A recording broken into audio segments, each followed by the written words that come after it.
Hi everyone, welcome back to a new video. Difference between primary and secondary data.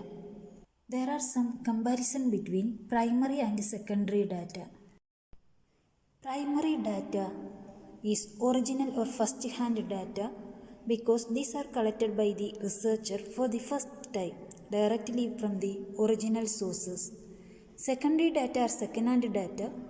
These are not original because someone has already collected them for some purposes.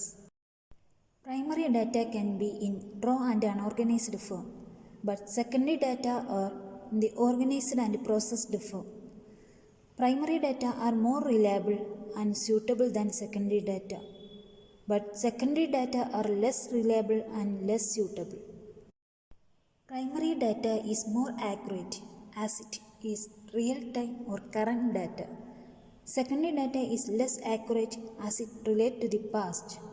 Collecting primary data is quite expensive and more, but secondary data is less expensive and less time-consuming.